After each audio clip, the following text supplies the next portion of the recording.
ఇంకా చాలా టాపిక్స్ ఉన్నాయి కానీ సుప్రీంకోర్టుకు సంబంధించిన ఇంకొకటి మాట్లాడుకుందాం. చీఫ్ జస్టిస్గా సిజేఐగా సంజీవ్ ఖన్నా వచ్చిన తర్వాత తీసుకున్నటువంటి నిర్ణయం, ఇచ్చినటువంటి తాజా ఆదేశం తీవ్రమైన భిన్నాభిప్రాయాలకు దారితీస్తుంది. సుప్రీంకోర్టు విచారణ మొదలుపెట్టిన తర్వాత ఉదయం 10 గంటలకు ఎప్పుడు మొదటి అరగంట సేపు తక్షణమైన లేకపోతే అర్జెంట్ అయిన కేసుల విచారణ గురించి మౌఖికంగా అక్కడికక్కడే ప్రధాన న్యాయమూర్తి ముందు ప్రస్తావించే, వివరించే, అభ్యర్థించే సంప్రదాయం ఒకటి ఉంది.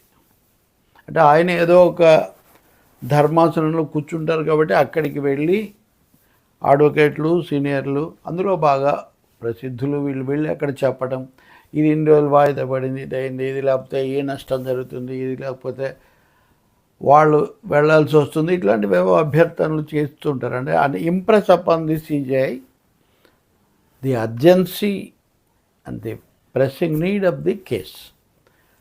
ఇది 10 నిమిషాలు, పావు గంట అన్నది అరగంట అలా ఒక్కోసారి పెరిగిపోతూ ఉంటుంది. ఒకటి గుర్తుపెట్టుకోవాలి, ఇలా ప్రధాన న్యాయమూర్తి ముందు ప్రస్తావన చేయగలిగిన వాళ్ళు చాలా ప్రముఖులు, చాలా పలుకుబడి కలిగిన వాళ్ళు, పట్టు కలిగిన వాళ్ళు అయి ఉంటారు. అయితేనే చేయగలుగుతారు. మామూలుగా మీరు నేను సాదా సీదా ప్లీడర్లు చేయగలిగిన, అడ్వకేట్లు చేయగలిగిన పని అది కాదు.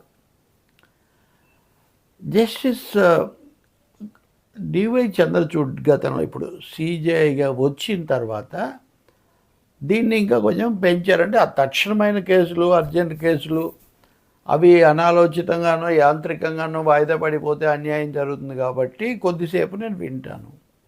అంటే ఆయన ఈమెయిల్స్ తీసుకునేవాళ్ళు, లేఖలు పరిశీలించేవాళ్ళు, మెయిల్స్ చూసేవాళ్ళు, అదే సమయంలో అక్కడ వినడానికి కూడా హియరింగ్ ఒకటి ఇచ్చేవాడు కొద్దిసేపు. పోటాపోటీగా కూడా జరిగేటటువంటి పరిస్థితి ఉండేది. కానీ క్రమంగా సమయం పెరిగింది. కొన్నిసార్లు కొన్నిట్లో సుమోటోగా చాలా ఎక్కువ ప్రాధాన్యత ఇచ్చారనేది వచ్చింది. ఈ క్రమంలో ఇప్పుడు కొత్తగా రాగానే ప్రకటించిన మొదటి నిర్ణయం ఏంటంటే, మీరు ఏదైనా మెయిల్ నాకు మెసేజ్ ద్వారా కానీ ఇంకో దాని ద్వారా కానీ లేఖ ద్వారా కానీ తెలియజేయాలి. అందులోనే మీరు చెప్పదలుచుకున్న పాయింట్స్ వివరించాలి తప్ప అక్కడికి వచ్చి అప్పటికప్పుడు నాకేదో మౌఖికంగా చెప్పి మాట్లాడాలి అంటే అది కుదరదు అని ఒక ఆదేశం ఇచ్చారు. దీని మీద భిన్న అభిప్రాయాలు. కొంతమంది ఏమో చాలా బాగుంది, ఇలా అందరూ తెలియజేయచ్చు అంటే, ఇంకొంతమంది అది మేము అక్కడ ఉండి ముఖాముఖి చెప్తే కదా మీకు విషయం అర్థమైంది, దాని తీవ్రత, దాని తక్షణత. అలా కాకుండా మెసేజ్లు అయితే అన్నీ ఉంటే ఒక మెసేజ్లో అన్ని విషయాలు మేము కన్వే చేయలేము. అవి మీరు తీసుకున్నారో లేదో, మీ దృష్టికి వచ్చాయో లేదో కూడా మాకు అర్థం కాదు, ఇది న్యాయం కాదని. వద్దు, ఇది బాగానే ఉందనే వాళ్ళు ఎవరు? అసలు ఇది పొడుగు చేతుల పందేరంలాగా అయిపోయింది. అక్కడ పలుకుబడి కలిగిన, మేనేజ్ చేసుకోగలిగిన కొద్దిమంది మటుకే ప్రధాన న్యాయమూర్తి ముందు ప్రత్యక్షమై తమకు సంబంధించిన, తమకు ఆసక్తి కలిగిన, లేదా తాము చూస్తున్న కేసులే చాలా ముఖ్యమైనవి, కీలకమైనవి అని ఒక పిక్చర్ ఇచ్చేసరికి మీరు ఓకే అనేసరికి వాటితోనే సమయం అయిపోయి చాలా అంశాలు అసలు ముందుకే రావడం లేదు. అందువల్ల ఇది మంచిదే అనేటటువంటి పద్ధతిలో కూడా కొంతమంది మాట్లాడుతున్నారు. ఒకటైతే మనం తెలుసుకోవచ్చు, అర్థం చేసుకోవచ్చు, ఎన్ని రూల్స్ ఏం పెట్టినా గొంతు మీదకి వచ్చినవి దేశవ్యాప్త ప్రాధాన్యత కలిగిన 1-2 విషయాలు రాకుండా పోవు, ఏదో పద్ధతిలో దృష్టికి తెస్తారు. కానీ అందరూ వరుసగా నిలబడి పెద్ద పెద్ద వాళ్ళందరూ పోటాపోటీగా చెప్తే వాళ్ళు చెప్పేదాని మీద ఎక్కువ దృష్టి వచ్చి అసలు కేసులు కూడా వెనక్కుపోయే ఒక పరిస్థితి ఉంది అని కూడా భావిస్తున్నారు. అంతకంతకు కూడా పారదర్శకత పెరగాలి, అంతరాలు తగ్గాలి అని చెప్తున్న సమయంలో చాలా కీలకమైన కేసులు, పెద్ద పెద్ద కీలకమైన సీనియర్ మోస్ట్ అడ్వకేట్లు చెప్పేవి కూడా వినకపోతే ఇంకా ఏముంది, న్యాయం ఎలా ఉంది అసలు అందుబాటులో అని అదొక మాట. సామాన్యుడికి కదా న్యాయం చేయాలి. జస్టిస్ సంజీవ్ ఖన్నా ఒక మాట అన్నారు, మనం రాజ్యాంగ పరిధిలో రాజ్యాంగబద్ధంగా మనం పనిచేయాలి, అందరికీ అందుబాటులో ఒకటే విధంగా ఉండటం అన్నది రాజ్యాంగ సూత్రాల్లో ముఖ్యమైనది. ఈ ప్రముఖులు యాక్సెసిబిలిటీ అందుబాటు కలిగిన వాళ్ళు, అందుకోగలిగిన వాళ్ళు మాత్రమే అక్కడికి వచ్చి హడావుడి చేసి వాళ్ళు తీసుకుంటే ఎట్లా అని అర్థం వచ్చేటట్టుగా, ఇవే పదాలు కదా అర్థం వచ్చేటట్టుగా ఆయన చెప్పారు.